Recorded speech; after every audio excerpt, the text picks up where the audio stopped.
daginn og velkomin að Grísará. Núna langar mig til þess að tala aðeins það hvað maður þarf að nota og eiga til þess að geta farið að smíða. Og ég ætla að sýna ykkur hérna smávegis sem að ég held að komi sér vel þegar maður ætlar að setja saman módel, hvort sem það frá teikningu eða kitti, eða jafnvel bara næstum því tilbúið, arfa. Það fyrsta sem við ætlum að skoða eru hnífar og það er best að taka það strax fram. Hnífar eru beittir og geta skorið mann, þannig að maður á alltaf að passa sig vel á því hvernig maður nota hníf. En bestu hnífin til þess að nota er eitthvað svona, lítill dúkahnífur með blaði sem maður ýtir út og getur læst.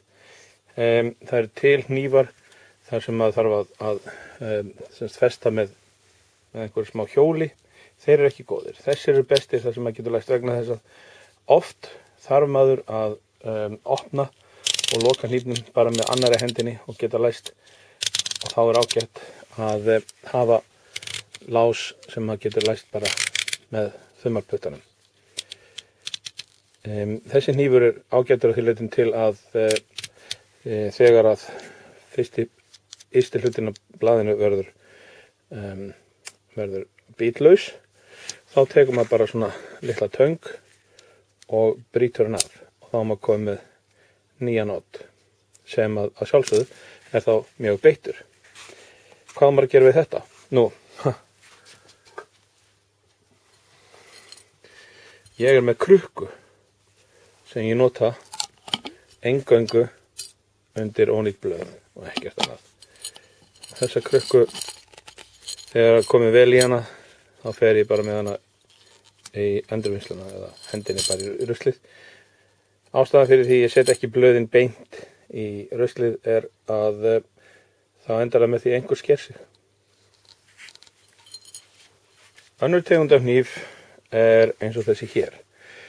Þessi hnífur er frá X-Acto og er ansi góður og mjög þægilegt að skipta blöð í honum. Maður bara losar hér og þá kemur blaðið úr. Maður setur nýtt í og festir og blaðið er komið á sinn stað. Þessir eru afskaplega góðir og henta mjög vel. Ég er ekki viss að það fáist orginal X-Acto lengur á Íslandi, en eitthvað sem að líkist þessum er ágætt. X-Acto er líka með svona sem alls konar undarleg blöð. Þetta er ágætt langt blað til þess að tálka. Og síðan er, ef menn vilja fá alveg einstaklega beittan hnífa, þá er hægt að fara í apótek, kaupa sér svona handföng eins og þessi og laus blöð. Ég mæli frekar með því heldur en að kaupa svona hnífa úr plasti með blöðin föst í. Þessi eru veigameiri og öruggar að nota það. Til þess að skipta þessi blöð, þá verður maður að hafa töng. Það er eiginlega engin önnur leið. Maður verður að taka á blaðinu hérna, lyfta því upp úr lásnum og draga það úr. Og það getur stundum verið erfitt, eins og greinilega kemur í ljós núna. Og ef maður ekki passa sig, þá sker maður sig á þeim. Og þessi blöð eru ekstra beitt. Það eru miklu beittari heldur en nokkuð tíma þetta hérna. Og þetta notar maður líka þegar maður setur blaðið í. Maður þarf að nota töng til þess að þetta gangi almennilega. Svona. Aldrei gera þetta með puttunum. Hérna eru þá nokkrar gerðir af hnífum sem að getur verið ágætt að eiga. Í beinu framhaldi af hnífunum er vert að minnast á þetta stykki hér. Þetta er hefill, balsahefill, og hann er alveg rosalega þægilegur. Ég veit eiginlega ekki hvar ég væri án þess að hafa þennan hefill. Í hann fer bara venjulegt blað. Hægt að kaupa þessi blöð sem áfyllingu í svona hefla, og ég mæli með því að hefillinn sé eitt af því fyrsta sem keyptir ef menn ætla að fara að smíða. Þegar að við smíðum þá þurfum við stundum að halda hlutum saman og þá er þetta ein merkilegasta græjan sem við getum fengið. Það er að segja bara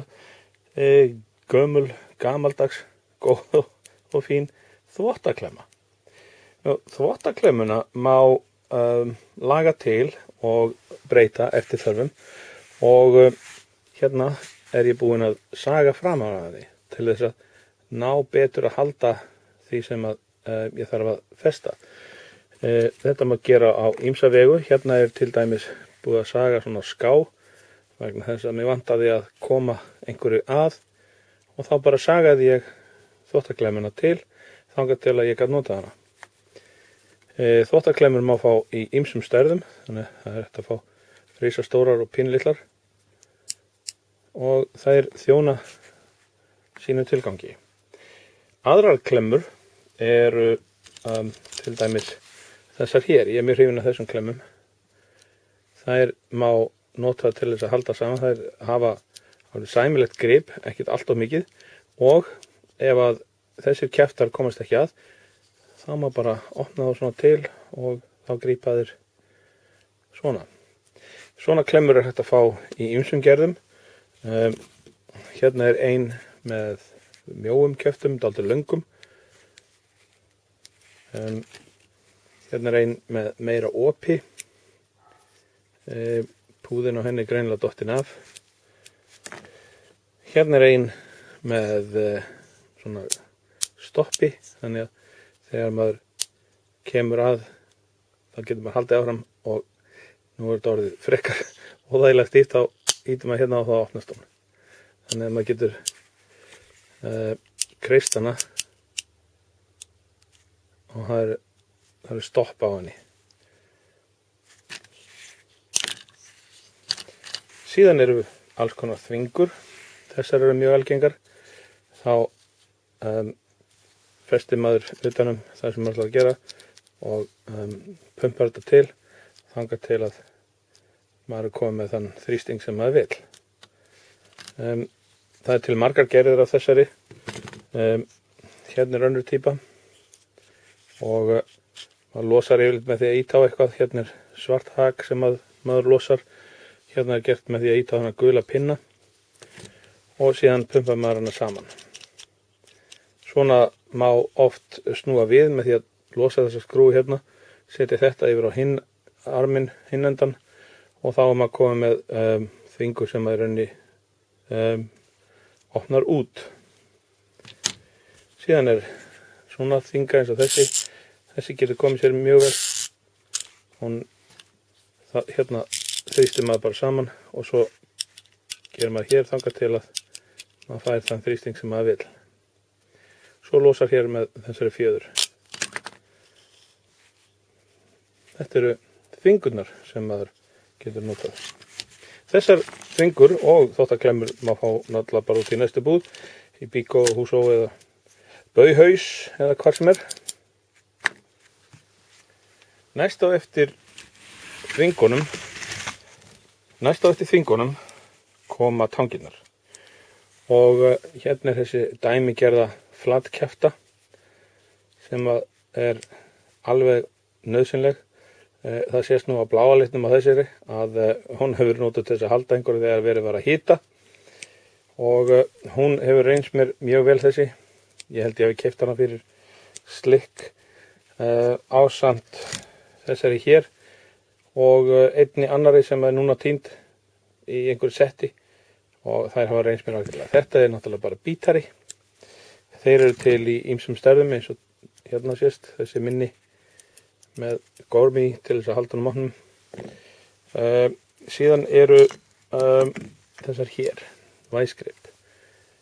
Þær eru mjög þægilegar, koma sér vel þegar stundum og þessar litlu, ég hef ekki séð ástæðu til þess að kaupa mér stóra ennþá, en svona lítil eins og þessi, svo til minni eins og hér og með svona undarlegan kjaft eins og þessi. Það er ýmislegt sem hægt er að nota og þetta er hægt að fá ódýrt í verkfæralagernum og dugar ágætlega í svona módelsmíði.